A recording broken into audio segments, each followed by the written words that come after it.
Dans la précédente leçon, je vous ai demandé de produire le nombre 8 à l'aide d'une expression mathématique dans la case en dessous de cette vidéo.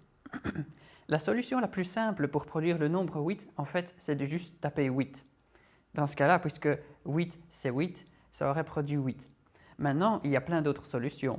Par exemple, je propose 4 fois 2, ou peut-être 4 plus 4, ou 16 divisé par 2. Il y a en fait plein de manières de produire ce 8. Et c'est un des premiers exemples qui montre qu'en programmation, il n'y a que très rarement une seule solution pour un problème. Et dans ce cas-ci, je vous ai juste demandé de produire 8. Donc, il n'y a pas réellement de bonne ou de mauvaise solution à partir du moment où le 8 est produit. Est-ce que juste taper 8 ou est-ce que 16 divisé par 2 est mieux? Ça dépend. Dans le cas d'un vrai programme qui est, disons, plus gros et dans lequel il se passe d'autres choses, parfois le fait d'écrire 16 divisé par 2 permet de rendre clair le fait que ce n'est pas 8 qui compte, c'est le fait que c'est la moitié de 16.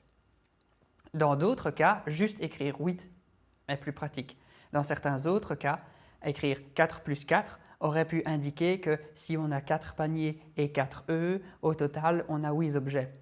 Donc tout ça dépend. Et c'est pour ça aussi que même si ce site présente des solutions, si grosso modo ce que vous tapez fait ce qui est demandé, c'est bon. Il ne faut pas essayer de deviner quelle est la solution à laquelle j'aurais pensé au moment où j'écris la solution. Dans cette vidéo, nous allons continuer et cette fois-ci, nous allons parler de fonctions. Donc, une fonction, c'est en fait quelque chose qui permet de faire un calcul pour vous. Comme ça, vous pouvez réutiliser des fonctions qui existent déjà au lieu de devoir les réinventer vous-même. Donc, une fonction, tel qu'un exemple est montré maintenant, en fait, c'est quelque chose qui a un nom. Donc, comme ça vous permet à vous, en tant qu'humain, d'avoir une idée déjà de ce que la fonction fait et aussi de pouvoir en parler. Donc, ici, c'est la fonction cos qui est montrée, qui calcule un cosinus. Donc, elle a un nom, suivi de parenthèses. Et dans les parenthèses, on peut placer un ou plusieurs paramètres. Donc, par exemple, la fonction cosinus, elle ne prend qu'un seul paramètre. Elle va prendre une valeur. Bon, on voit en maths que c'est un angle, mais ici, à la rigueur, on n'a même pas besoin de savoir que c'est un angle. Le cosinus prend un paramètre, va faire des opérations dessus. Vous n'avez pas besoin de savoir quelles sont les opérations qui sont faites sur le paramètre pour utiliser une fonction, et va produire un résultat. Donc, par exemple, si dans la zone en dessous de la vidéo, je tape cos de 1, j'obtiens le résultat. Il y a plein d'autres fonctions qui existent. En fait, en Python, il y en a même des milliers. Ça fait partie du langage de programmation et c'est vraiment pour aider les gens qui utilisent le langage de programmation à ne pas devoir réimplémenter eux-mêmes tout ça. Imaginez si je devais vous demander de calculer le cosinus d'un angle, mais sans que la fonction cos existe. Il faudrait commencer à aller regarder dans des gros livres de maths comment est-ce qu'on calcule un cosinus à partir de multiplication et d'addition. C'est quelque chose qui est possible, mais c'est quelque chose qui est compliqué. Et donc, heureusement, l'existence de cette fonction cos vous libère de ça. Donc, quelques fonctions qui sont, disons, très connues sont les fonctions trigonométriques, donc cosinus, le sinus aussi. Dans la zone ici en dessous de la vidéo, il y a également la fonction square qui a été faite pour vous. Donc, elle met juste un nombre au carré. Donc, grosso modo, si vous faites 4 fois 4, ça fait 16. Et si vous tapez square avec comme paramètre 4, vous obtiendrez 16 aussi parce que c'est 4 au carré. Une autre fonction qui est très intéressante, et même beaucoup plus intéressante que les fonctions mathématiques, c'est la fonction random. Donc, cette fonction ne prend pas de paramètres.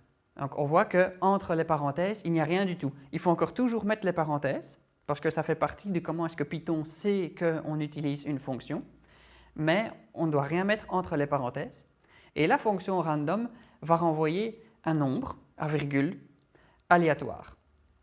Donc, chaque fois que vous testez, chaque fois que vous exécutez cette fonction, vous allez obtenir un nombre différent qui sera compris entre 0 et 1. Donc, vous savez qu'il ne peut pas devenir infiniment grand ou infiniment petit. Ce nombre sera toujours compris entre 0 et 1.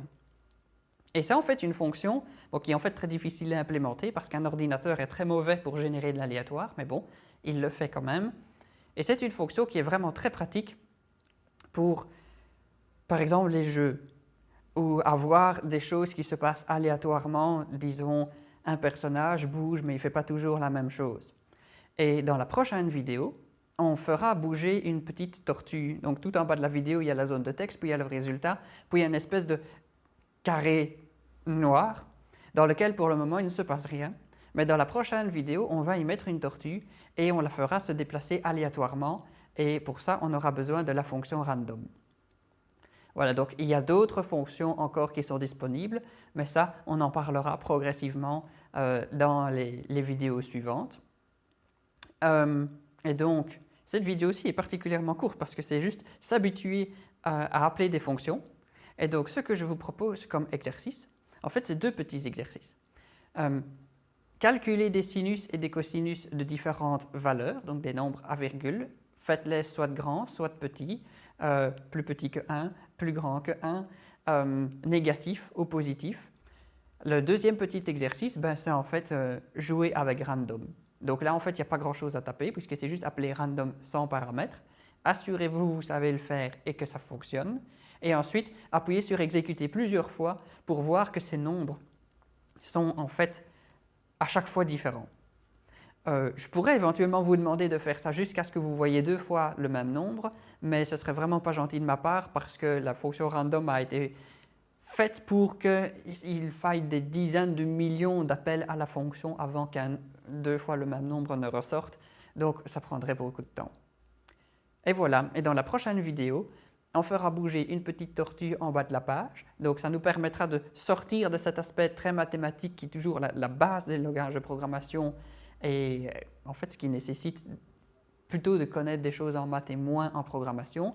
On va se déplacer vers faire bouger une petite tortue, c'est plus de la programmation, moins de maths.